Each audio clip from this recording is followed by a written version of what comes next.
Arbitrum, Polygon, and Fhenix, talking about blobs. Sweet. Check, check, 1, 2.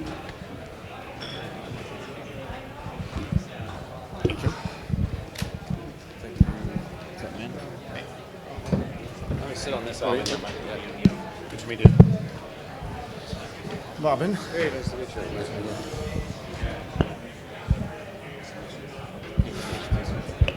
Cool. Hello, everybody. Are you enjoying Encryption Day? Encryption Day is kind of lit, right? This is a good event. I'm serious. Okay, so my name's Mac. I do content and comms and marketing at Fhenix. I just want to, before we get started, raise your hand if you follow Phenix.io on Twitter. Okay, the people who raise their hands are going to make it. The rest of you, I'm not so sure. No, follow us. We're doing some good memes at Phenix.io on Twitter. So, already introduced myself. Let's have the panelists here introduce themselves, and then we'll get into the topic. Why don't we start with you, sir? I'll start. My name is Matt. I work on product at Off-Chain Labs, one of the initial developers of the Arbitrum protocol. We care a lot about encryption, coming to blockchain soon. Actually, already a fundamental part of all blockchains, so let's just be clear about that. But yeah, excited for that to scale.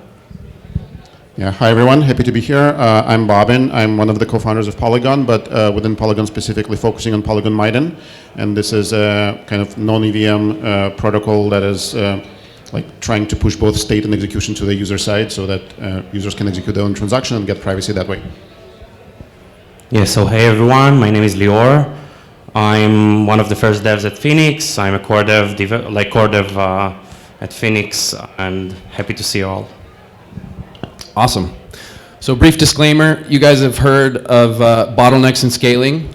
I feel like I'm going to be the intellectual bottleneck for this conversation. I'm up on stage with some big brains, but I'll do my best. And the topic of the panel today is blobs. We got Blobbing Threadbare here. I saw your Twitter name, right? So I think we have the right people here to discuss it. To kick this off, and this is open floor to anybody, but for people who may not be familiar, what are blobs? I guess I can start with I'll try to do it at a high level. Blobs are a new data type on Ethereum L1 that were introduced with EIP 4844. They're particularly important for rollups to scale, to be able to, one, have more compressible data that they can use to store what would otherwise be only stored as call data on Ethereum, which is expensive, but two, to have a secondary market. So you can have essentially a different pricing structure for this data that is heavily used by the scaling solutions, such as rollups. Yeah, I mean, that's exactly correct. Maybe one addition is that like the type of data that you put in the blobs is like the transaction data that you don't need to add to like the chain itself. It's either like compressed transactions or it's maybe like state diffs and depending on your design. So that's kind of data that you want to put in the blobs. Yeah, I'm not sure I have something to add, but like on my perspective, like the data that's being posted by a blob, it's very important for rollups for a temporary time. And like that's the idea behind blobs. And like for example for Phenix, the idea is that we have a lot of data to post because encrypted numbers, the size of encrypted number is not the same as the size of the plain text it was. It's very challenging for us. So blobs is like an amazing design for problems like that. Okay, so it sounds like blobs could be useful for Phenix, but does Phenix use blobs? Yeah, so currently our design is to use Celestia. We decided to use Celestia as our data availability layer, but blobs are very they will suit Phenix as well. We decided to go with Celestia because we had a great progress there, and we saw that like we could have a better GAS there with less changes before blobs were introduced, and yet. Blobs is a great solution for Phenix as well and can be considered as one of our solutions in the future. I want to circle back to actually your definition of blobs and specifically the second part about providing a secondary market, because I'm actually not familiar with that. Can you elaborate a bit? Well, so blobs are priced differently than regular call data or transactions on Ethereum for the sole purpose of enabling rollups to scale and to have a place to essentially put their data that is ephemeral, like you mentioned, and have a more efficient pricing algorithm that is non-competitive with the rest of the transactions happening on Ethereum. Because there's still many, many applications that people use directly on L1. The hope is that those kind of move up to rollups at some point. But for now, you want to ensure that you don't have a kind of competing price war between the same type of data. So they have a secondary type of data, a secondary fee market. Yeah. Got you. And to add a little bit, this is basically rooted in that, the gas is kind of a single metric. Like, we don't have a mechanism for like multidimensional pricing in Ethereum. And this is kind of a way to get multidimensional pricing where you try to price different resources in a different way.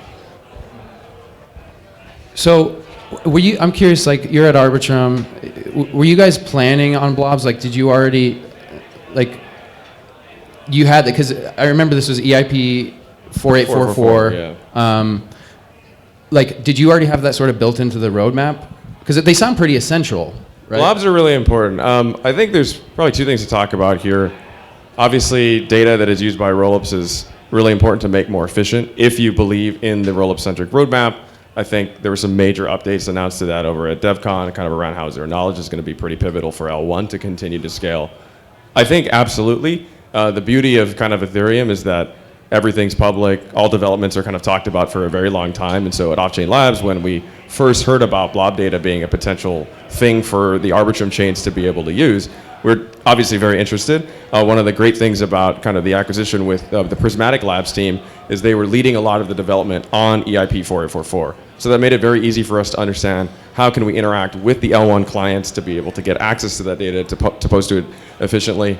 I think a big thing maybe to kind of follow up to that point is the introduction of blob data is just the beginning of that type of storage mechanism. There's a new development, and there's many different things coming after, but one next step that L1 is working on and we're actively contributing to is something called peer DAS, or essentially right now in I think either a block on L1 or the slot where blobs are contained at the shortest interval, you can only store 6. So that's not very much data in the long term if you imagine most execution happening on L2. The plan is to figure out, and this has been figured out, to shard responsibility of blob ranges amongst different operators on L1. So you can expand that out to, I think it's 256 blobs per block or blobs per slot in the near future. So that's a 6 huge, to 256. Exactly. It's quite an advancement. Yeah, several orders of magnitude right there. So there's a lot more coming in. And that's just, again, one step. What was that called? Something DAS? Peer DAS. Peer DAS. And data DAS. availability sampling, I would imagine. I think so. Okay, yeah.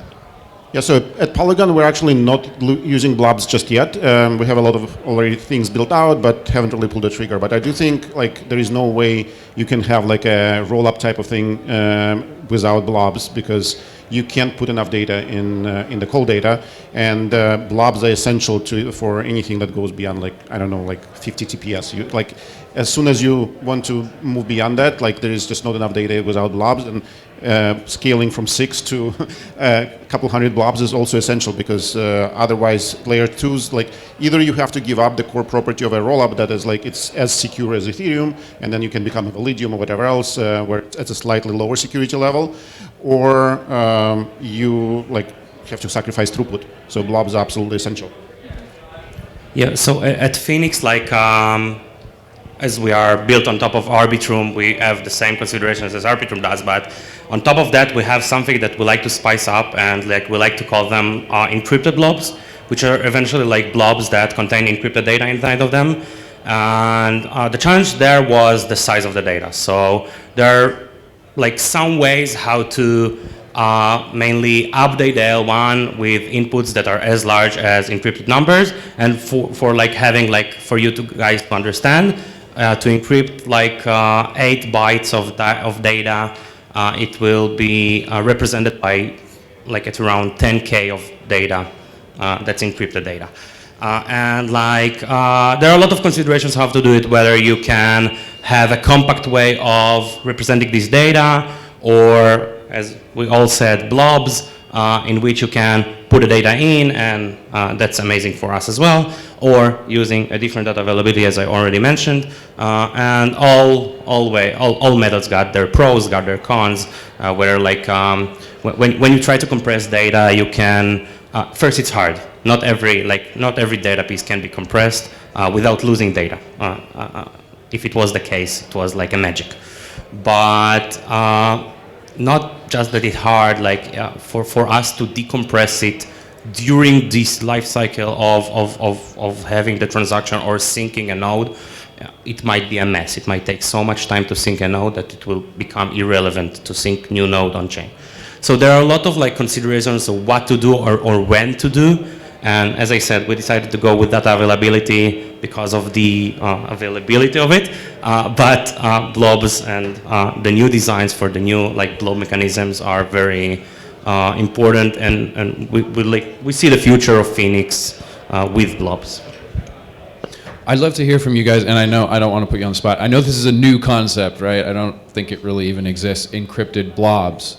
But is there a reason to have blobs be encrypted? Like, do you see any advantages there or disadvantages?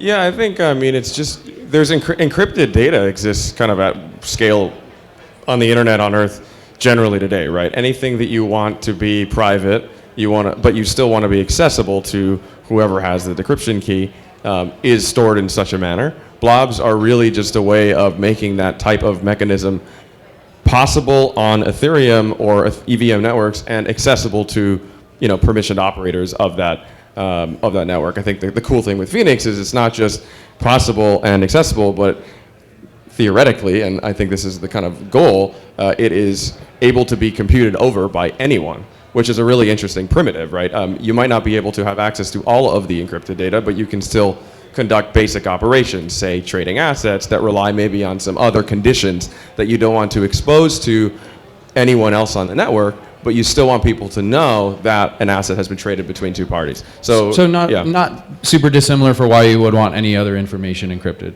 100%. Like you can imagine one use case could be, we start to see kind of the movement of institutions into blockchain, right? One of the key things that they have as a requirement is KYC, which makes sense, right? They're living in a governmentally regulated environment. They need to be compliant.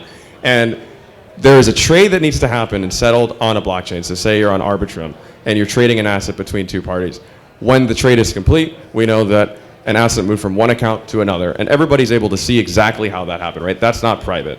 But it could be that in order for the institution that is kind of allowing or has tokenized these assets, in order for them to be okay with and compliant with whatever regulations they're kind of following, they need to ensure that actually as part of the trade, certain information was revealed and exchanged between those two parties. And that data needs to be accessible to them, but not everybody else. So that's a real use case, right? That happens in traditional finance, but in order to actually have it on these distributed blockchains, you need to be able to fundamentally encrypt it, but still have it be accessible. I'm curious, did you see the Connexus news recently with JP Morgan Chase? Because what you're describing, actually, we just announced. So JP Morgan Chase put out this white paper. They worked with a bunch of privacy providers, Phenix included, and it was for fund traders, institutional investors. Like you said, there's these regulatory compliance things where confidentiality is not a nice to have, it's a need to have. And so we were one of the partners that they worked with to create a solution for that. Exactly what you're describing. Yeah. I mean, I would say I totally agree. Like I would say, my personal opinion is that privacy absolutely essential. Like we can't get to mass adoption with blockchains if everything is transparent. This is not how even Web 2 world works. And if we end up in a situation where we build like mass adoption with complete transparency, this would be a dystopia that I personally would not be like to participate in. So privacy is absolutely essential, and like encrypted blobs is one way to get there, and therefore I think they're essential. I've often thought of that. Are we just building the dystopian? It's going to go one way or another. It's going to be really utopian or really dystopian. Hopefully not dystopia. So and that's why a lot of people are trying to figure out how we can, have privacy, but at the same time not the type of privacy that allows criminals to thrive and all of that stuff. There is a fine balance, and we're evolving and figuring out different ways, and I think it will take time, but we need to have some basic privacy, at least the level that we have in Web 2, and hopefully better. Yeah. Well, that's where the distinction between privacy and confidentiality comes up. Lior, do you I wonder, I'd love to hear your take on this. I can try. I'm just kidding. So I'll share something about my history. Me and some of my team members, we share 10 years together in the cybersecurity industry, and we were chasing this we were chased, and we were chasing those hackers that were seeking for your data. So basically, what we like to distinguish is that when we say privacy, we like to split it into two parts. So there's the anonymity part, it's who you are, and then there's your data. And I don't mind people knowing who I am, but I want my data to be safe. That's our main goal in Fhenix. We're here to protect your data. We are here to build HTTPS on Web3. That's like, if you want to compare it to the Web2 world.